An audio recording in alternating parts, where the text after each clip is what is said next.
All right, folks, 4:13 Monday Rev workout, 10 minutes. Not very often we schedule a 10-minute workout for you Rev folks because we know you like it long, you like it sweaty, but this is a great opportunity on a Monday to set your week up right, okay? There's nothing in this workout that's going to leave you incredibly sore unless you choose a really tough push-up variation, okay? So you have an opportunity here to go really fast and really smooth for 10 minutes, okay? So the movements are 9 dumbbell or kettlebell snatches on your right. If you have a slam ball, that's okay. I'll talk about that movement for you. 10 push-ups, 9 snatches on your left, and then 10 good old-fashioned air squats, okay? So this workout was written and designed by CrossFit HQ, and a lot of folks did it last week. We didn't program it for Rev, but it's an incredible workout and will keep your attention span because it's shorter and it's going to get your heart rate elevated super duper high, okay?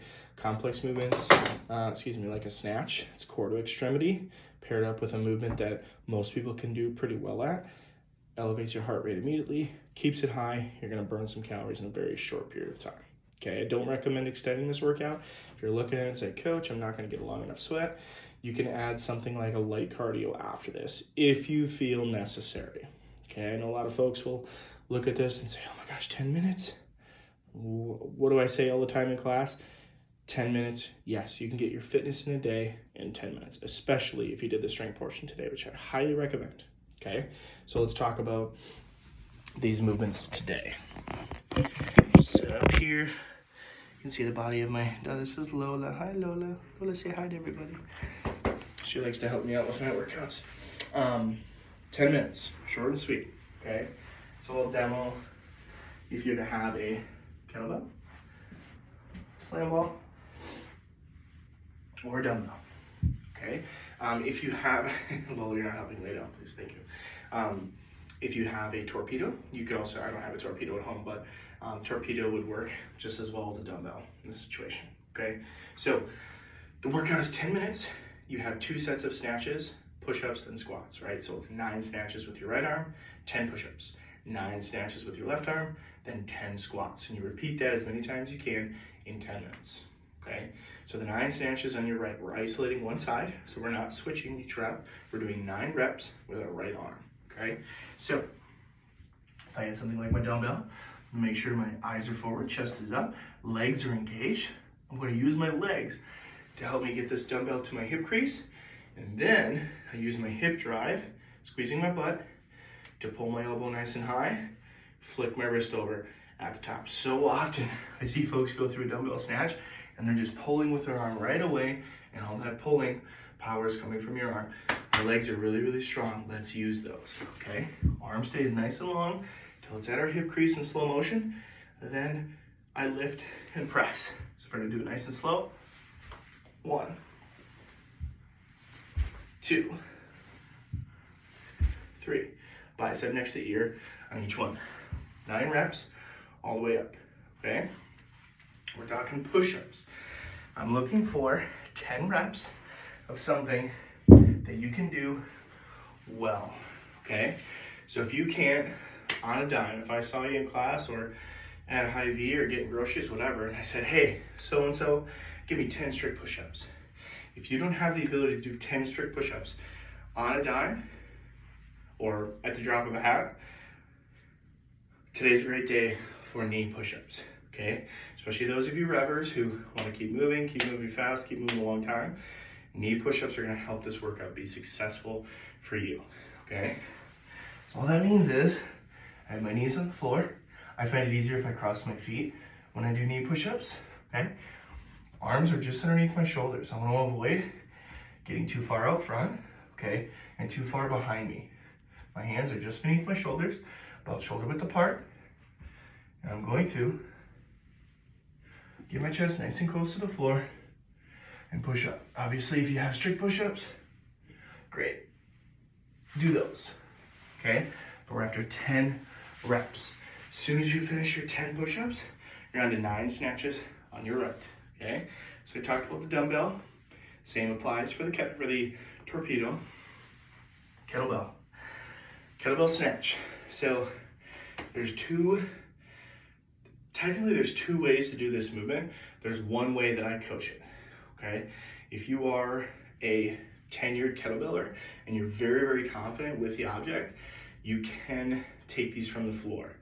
However, if you haven't done them before, today is not a good day to test your fitness with 50 or 60 of them on each arm right off the bat, right? That's a good day to sneak in 5 to 10 repetitions on each side with some rest in between, either recording yourself or having a coach watch you. Okay, so I'll tell you what I mean. So kettlebell snatch. Traditionally, this would start from the floor, right? Because objects don't float. Come to my hip crease, drive overhead just like I would with a dumbbell, and then I return that kettlebell to my hip crease, and I'm using that hip drive to come overhead. So I'll show you what I mean. So I'll do 5 on my right and 5 on my left. 1, 2, 3, 4, 5. Switch to my left, kettlebell swing, drive up. 1, 2, 3, 4, 5. Okay, you may see or may have seen folks doing kettlebell snatches from the floor. It look like this. 1, 2, 3, so on and so forth. Okay, if you have kettlebell at home and you're comfortable with snatches, great, take them from your hip crease. If you've done kettlebell snatches from the floor before and you want to do those, more power to you, but I don't recommend it. Okay, kettlebell snatches traditionally come from the hip crease. Okay, if you're not confident with your kettlebell snatch, it's kind of a technique thing with that flip over or that moment of weightlessness, right? We have that same moment of weightlessness with a barbell. It's that opportunity that we drive our elbows forward and catch, right? Or a snatch, we have that moment of weightlessness where we flip our wrist over and catch. Same thing applies here with the kettlebell.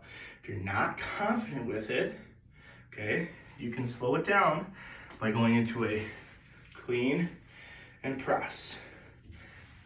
Clean and press. This allows you to control that kettlebell versus having it flop over and hit the top of your wrist, okay?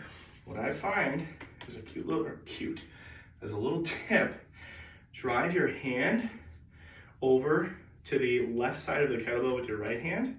Okay, so let me explain this because I know looking at the camera is like weatherman stuff. So if I'm using my right hand, I'm gonna favor the left side of the kettlebell. If I'm using my left hand, I'm gonna favor the right side of the kettlebell. What that does is it shortens the distance that the kettlebell actually has to turn, right? The same thing applies when we do like an upside down kettlebell carry. The distance that this kettlebell needs to travel is greater when my hand is in the center versus if it's off to the side. So this is easier to hold. This is harder to hold, okay? Same thing with the kettlebell snatch. If I go to grip this thing right in the center and I go straight up and down and flop over with it, that kettlebell's gonna flop over and slap me in the back of my wrist. If I favor the inside of that kettlebell, even wrap my thumb around the ear or the horn here at the corner, there's less rotation coming from that kettlebell when I flop over, right? And it's a technique thing. If you haven't done a lot of repetitions with it, just go to a clean and press. Clean and press. That movement is a little bit more comfortable for most, and you'll do the same 9 on each side, okay? I talked about that one for a while, I'm sorry. But I like kettlebells, they're great. You have a slam ball. 2 different options today. If you want to keep the overhead in a workout today, which I would recommend, just do it straight 9 slam balls. So 9 slam balls, 10 push-ups. 9 slam balls, 10 squats, okay? If you want to work the unilateral, right to left, okay, so maybe overhead isn't your friend, that's okay. I'll pick the slam ball up, bring it to my right shoulder, set back down, and I would do that for 9 repetitions. Do my 10 push-ups, then my next set would go to my left side and do that for 9 repetitions, okay? Then 10 air squats. Quality squats, quantity squats. My head right in the middle, okay? There's a big difference between getting as many repetitions as you can, which is what we want, it's an AMRAP, and doing the movement well. We need to be somewhere in between, okay? These don't need to be the 10 most perfect, best air squats you've ever done in your life. I would love for that to be the case, but that tends to slow down our pace a little bit, okay? So find that happy medium, right? So versus doing this and setting yourself up for every air squat to be perfect, speed it up a little bit, but allow the movement to look and feel well, okay? If that means your chest drops a little bit with your squats, that's okay. If our depth is a little shallow because we're moving a little faster, that's okay, but I want the movement to look and feel good, okay? Fight for a good chest position, engage your glutes, put your hands out front if you need to, and squat well for 10 reps, okay? If you folks have questions about the movements or the workout, please let me know. Otherwise, get after it, enjoy it. It's 10 minutes. Sometimes you just gotta go fast. Have fun, friends. Make it a great Monday.